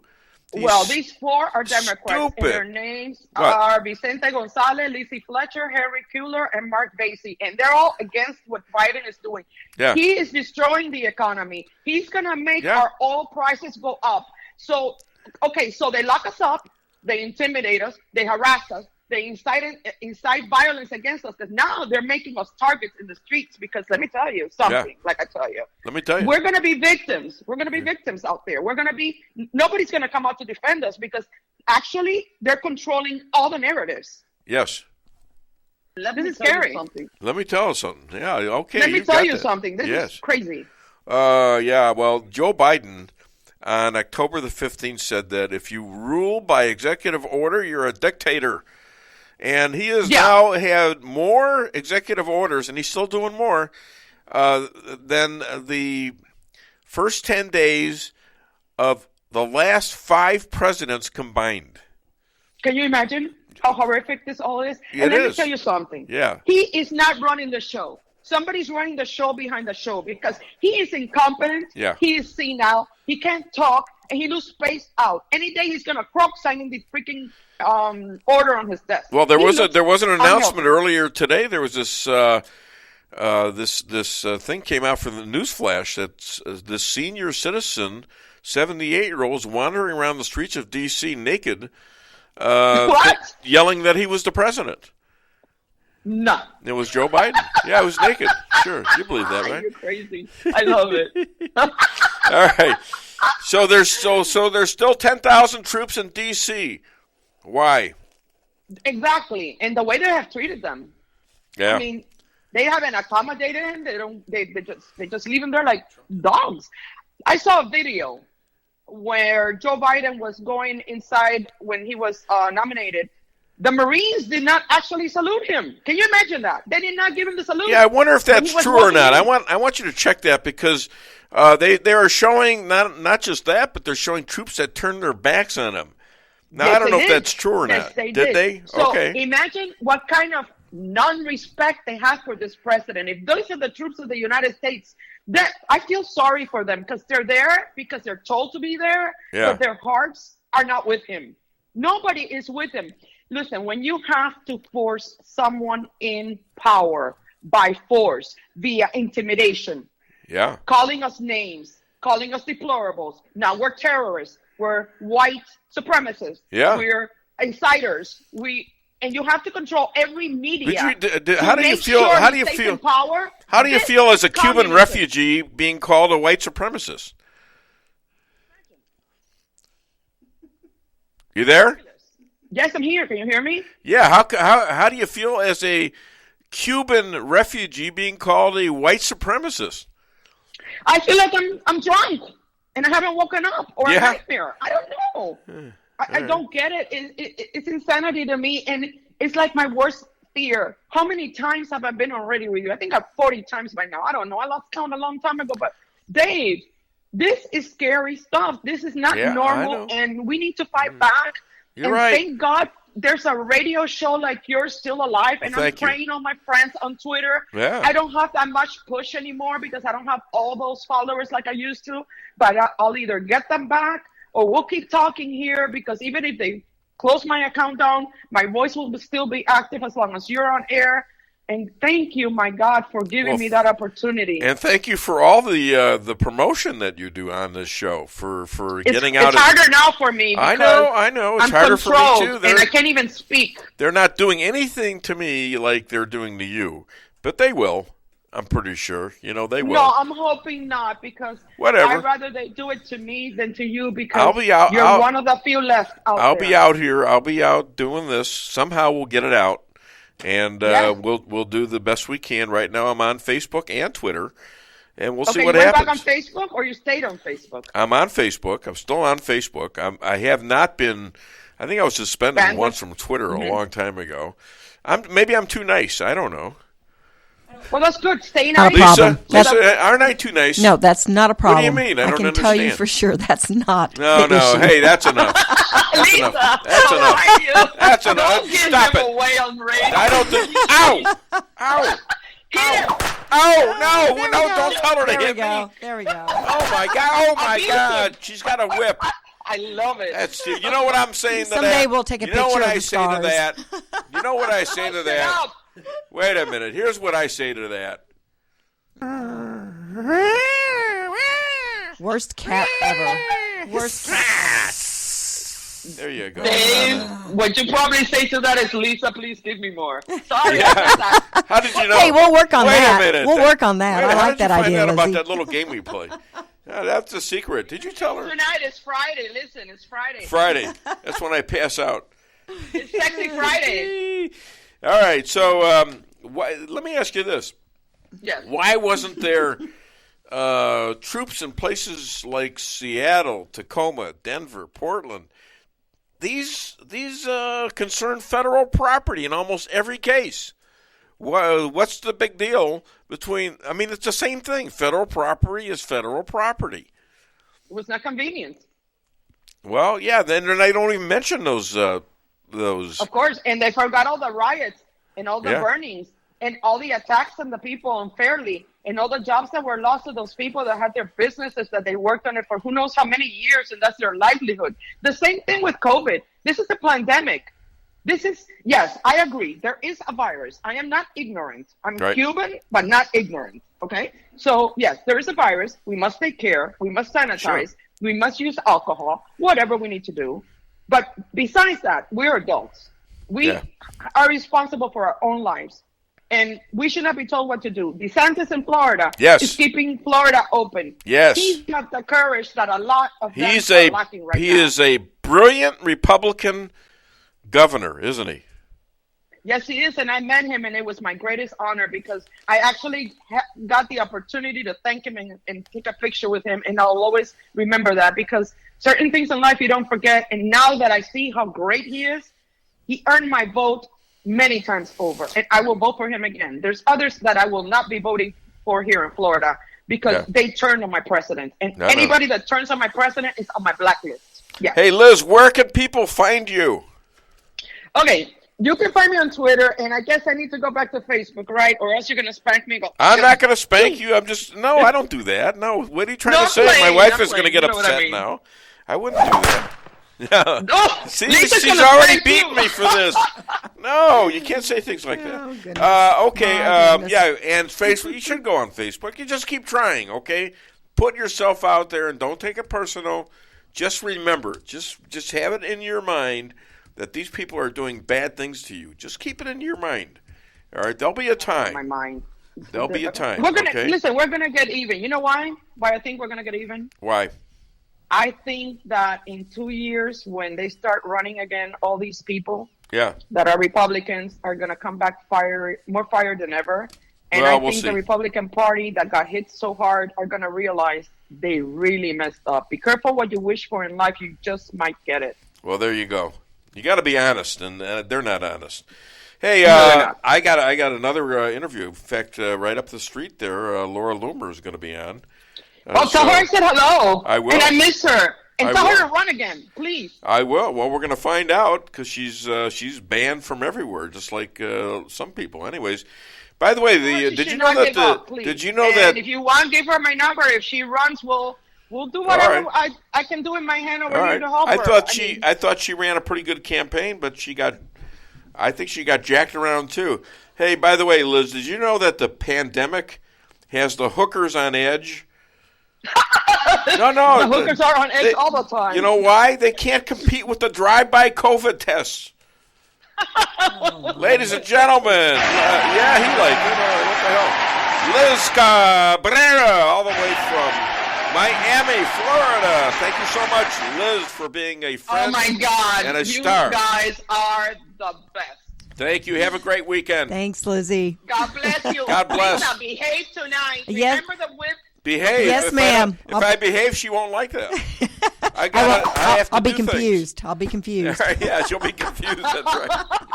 All right. Have a great weekend. I got to go. All right. Thank you, darling. Bye-bye. All righty. So we got about 2 minutes. Oh, man. What a show, huh? Come on. Come on. Do we got anything on Facebook or anything? Well, let's see. No, I don't think anything we haven't covered yet. So yeah, they're all stunned. I'm stunned. And then I get the guy from KMET, where I'm at. That's pretty they cool. Replay my show on Sunday mornings out there. They claim my ratings are like their best show out there. They get to China, they get to Mexico, D.C., San Francisco. I'm big in San Francisco. Do you realize that? According to them now. I got to figure this out. And, we got to make a decision about them. I don't know. Out in California, they definitely have ways to measure who's listening and how many listeners they have. So, well, sure. Every radio station should have that, I would guess. Well, I know from experience that Raleigh is a non-rated radio market right now. Hopefully that changes soon. But oh, really? Yep. Yeah. Well, I was getting a lot of information from KTTR. They wouldn't lie to me, would they? I plead the fifth. All right. Okay, let's play a little bit of Pelosi. All right, let's do that before we have our next interview.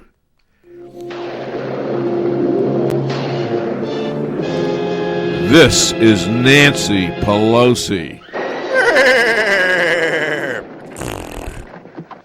You demonize, and then we call it the wrap-up smear. If you want to talk politics, you call it the wrap-up smear. You smear somebody with falsehoods and all the rest, and then you merchandise it. And then you write it And they'll say, see, it's reported in the press that this, and this.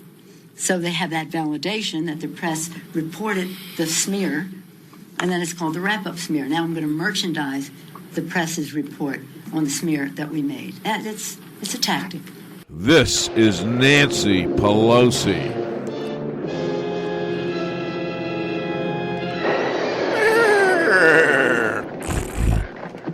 You know, how evil. That's evil. Would you teach your kids to do that? You smear somebody and then you write about it and you put it in the press so you have it there? Who wants your kid to grow up like that? That's dishonest. That is so wrong. Anybody agree with that? Call the show, 573-578-2700.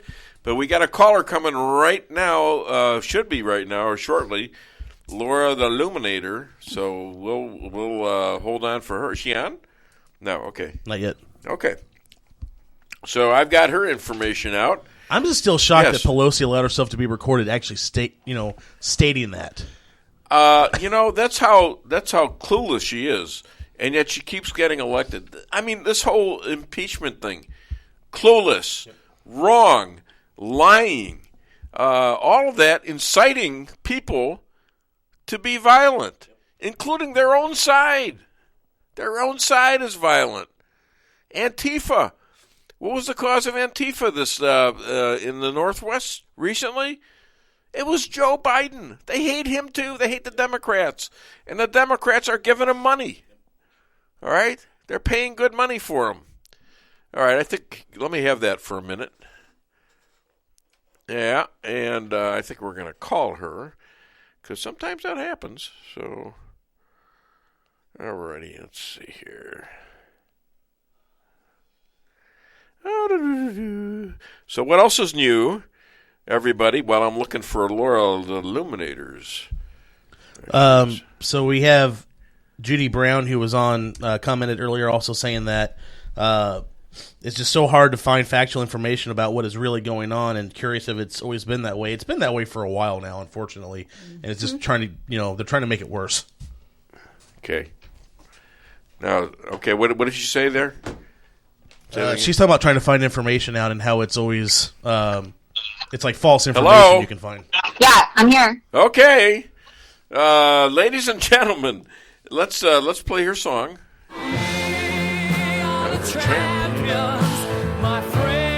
You gonna sing, Laura? Yep. Come on, everybody, come on. Yeah. We are the champions. We are the champions. Ladies and gentlemen, former investigative journalist, author now, former candidate for Congress in Trump's home district of Florida, and she is the most banned person in history. She started the trend, but she is the bravest person I know. Please welcome Laura the Illuminator Loomer. By the way, did you ever meet a guy named Joe Alexander? Joe Alexander? Yeah. He ran all the rallies for Trump. Oh, okay. I just had him on. It was great. So were you surprised by Biden's complete destruction of Trump's successful policies? No, I mean, like I described it the other day, basically Joe Biden has declared jihad on America. I mean, the first thing he decided to do, and I think that jihad is the appropriate term to use here, the first thing he did upon being inaugurated was he ordered for the border wall to stop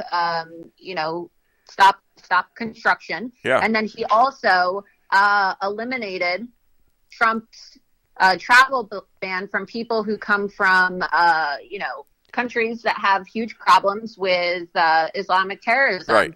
Countries that do not have proper identification means Right. in place, in which a lot of these Islamic migrants are printing fake passports and fake documentation to come in. So, Trump never mentioned Muslims in his no, but that's order. how you appeal to low IQ voters who Right. get angry I know. at the idea of, oh my God, a Muslim ban, that's so hateful. No, if it was a full blown Muslim ban, it would have been a ban on people coming from 56 countries as opposed to 12. So you weren't shocked. You weren't shocked at all that Joe Biden is saying all these stupid things and taking all these executive actions. I mean, he's got more executive orders than the last 5 presidents before him, up to 10 days into his administration, and he's got more coming. Yeah, well, we don't have a president of the United States of America. We have a dictator. Dictators presidents don't sign 37 executive orders in 6 days. That's what dictators do. Yeah, so, you know who the witness is for that? Who said that?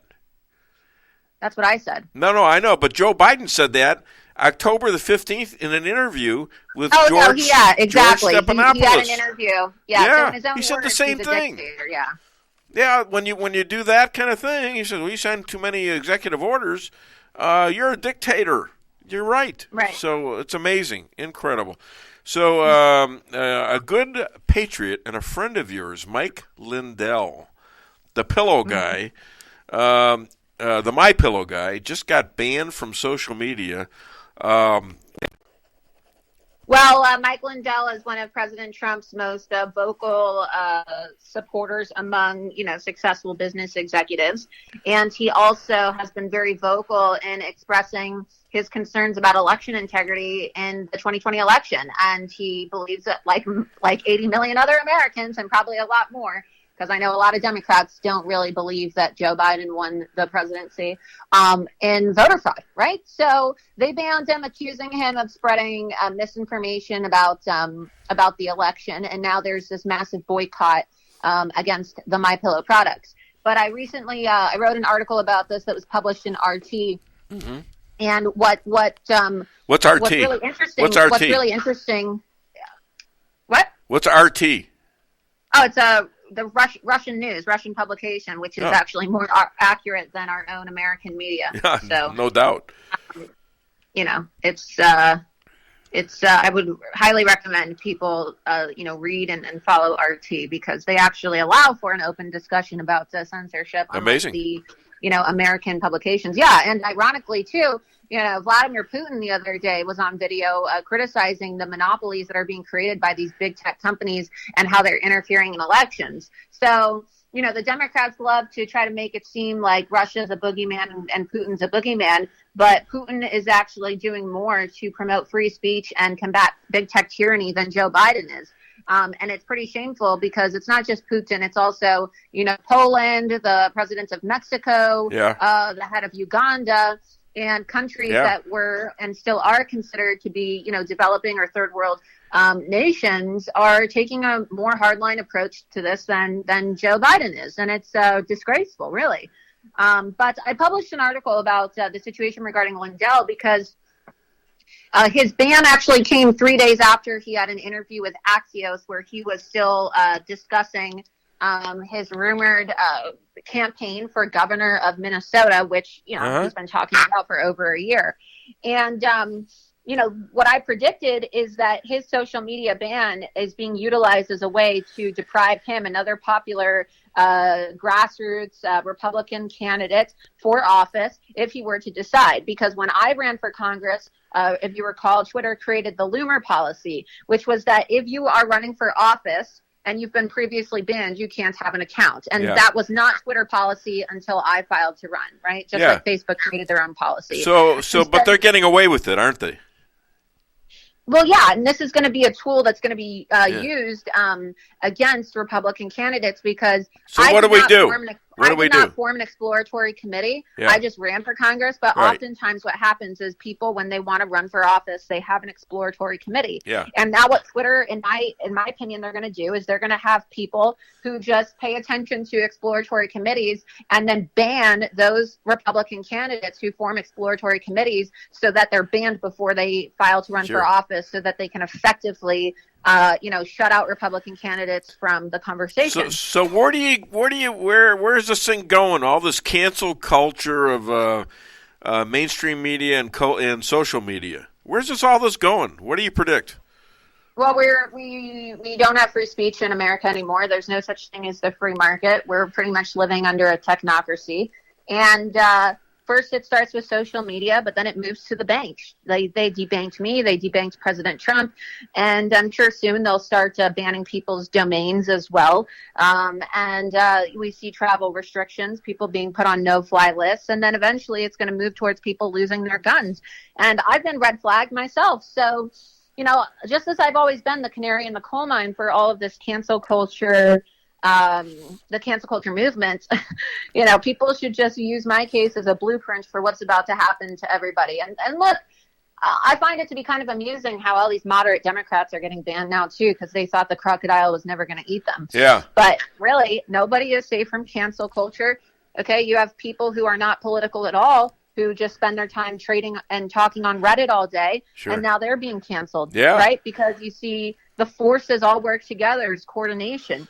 Well, there's a little hope because there's a little bit of bipartisan insult in this. And there's a few on the left, like Tulsi Gabbard, whatever you think of her, are talking out against this. What are we, crazy? That kind of stuff. Well, it shouldn't be partisan in the first place because the First Amendment shouldn't be a partisan issue. Free speech Exactly. and the preservation of the First Amendment and the preservation of free market values and ideas in this country shouldn't be partisan, but it has become partisan, and that's unfortunate.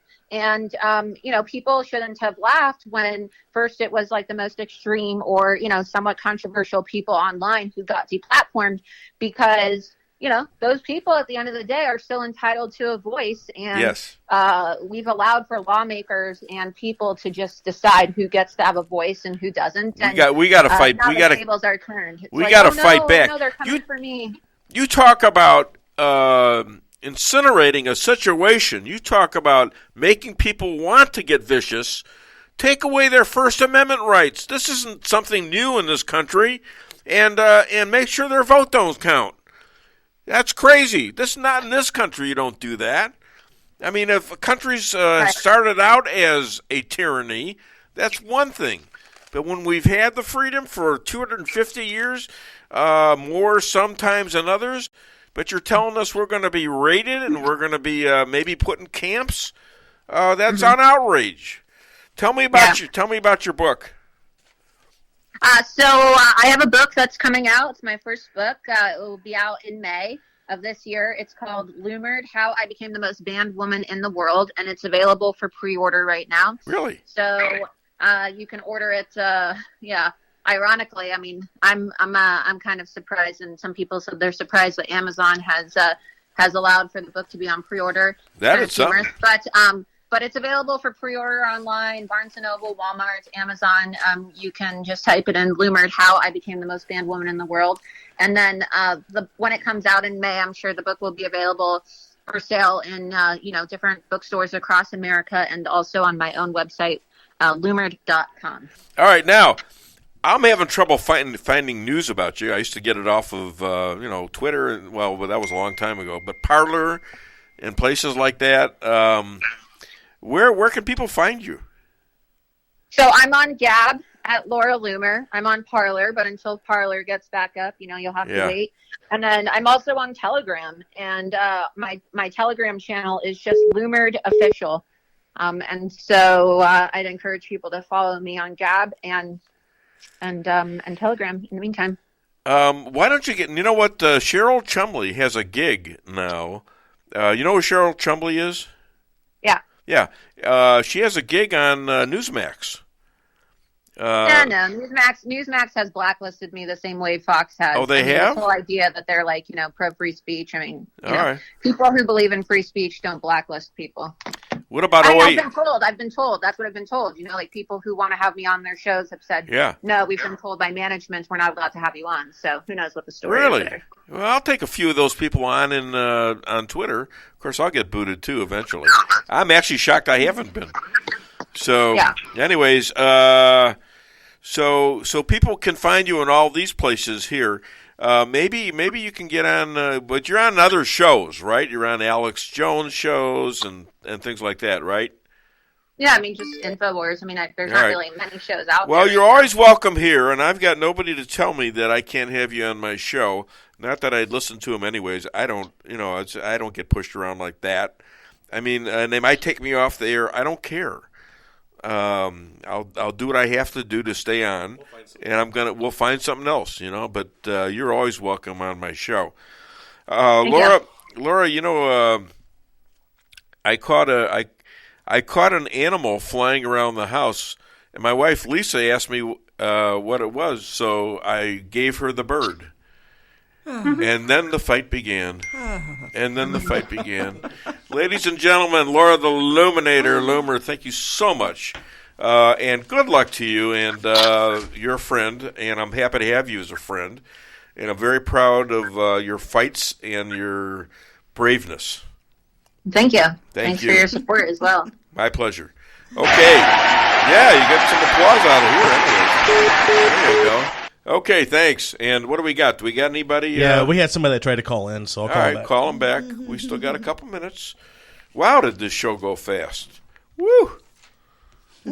Was it just me, or did I mean, it was like, have we started the show yet? I don't know, man. It definitely went fast. We had enough, when we have 5 interviews that we do, plus the clips and all that, it goes like that. Yeah, that's true. It's a packed show. I don't like to do that, but I had these people that, I wanted to talk to, especially with all these Biden executive orders out there, Hey, good morning. Is it JL? Yes, sir. Oh, good for you. You called within the show's timeline. Thank you. Hi, JL. How you doing? Why is it you say hi to my wife and JP, and I don't even think you say hello to me, do you?